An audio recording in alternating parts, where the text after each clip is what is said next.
Support for this episode is provided by CMT Orange Tools. I use the 50-tooth combination blade in my table saw and the 80-tooth blade in my miter saw. Both blades are available in my tool store. Link in the description below. Hey everyone, and welcome back to the shop.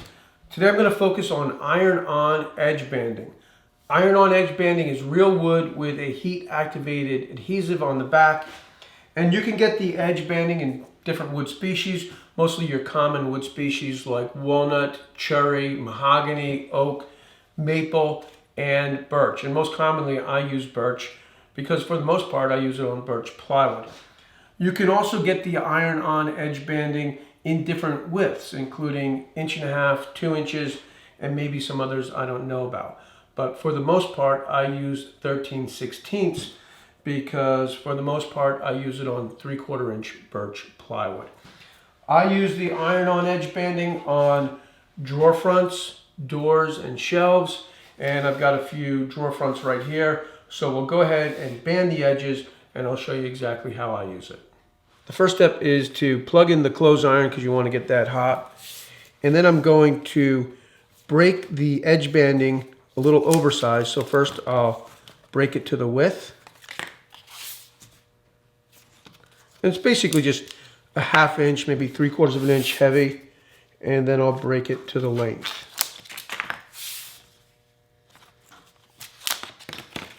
I've got the iron at its highest setting, and I attach the edge banding to the ends of the drawer first.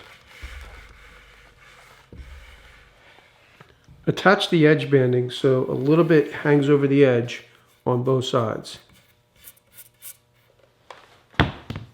Using the edge of the plywood as a straight edge, I'll score the edge banding and then break it off.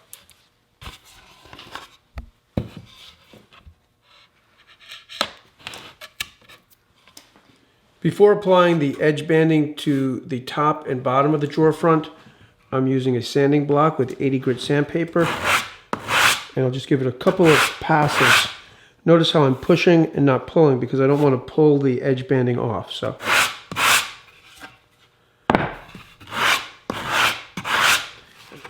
the next step is to glue the edge banding again to the top and bottom of the drawer front and basically repeat the process.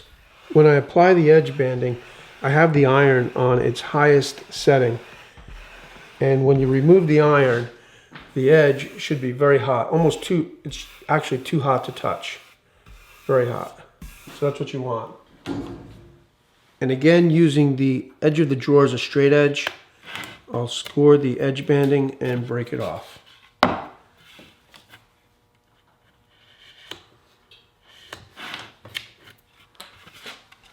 With the edge banding attached, you can see that I'm left with this lip. And there's a couple different tools you can buy to trim that.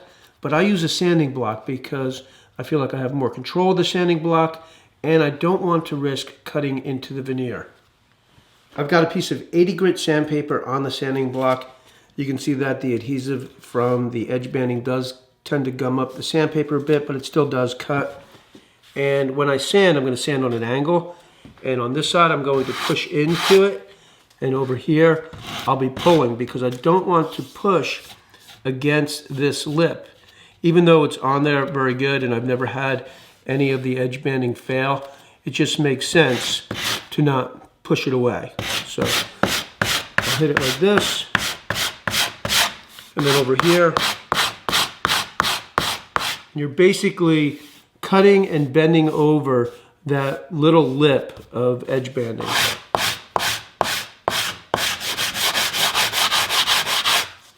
You can see it just kind of comes off like that.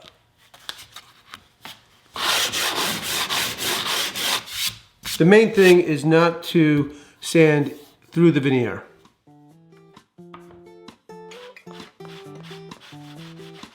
For more step-by-step woodworking videos, click on the link in the description to my Maker's Mob.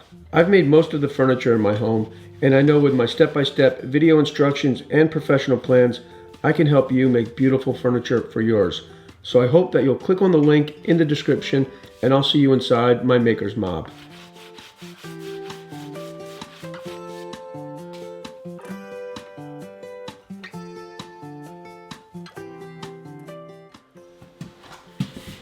These are the drawer fronts that I was working on with the edge banding, and this is going to be my next project video. So if you're not subscribed, I hope that you'll hit that subscribe button, and I'll see you next time.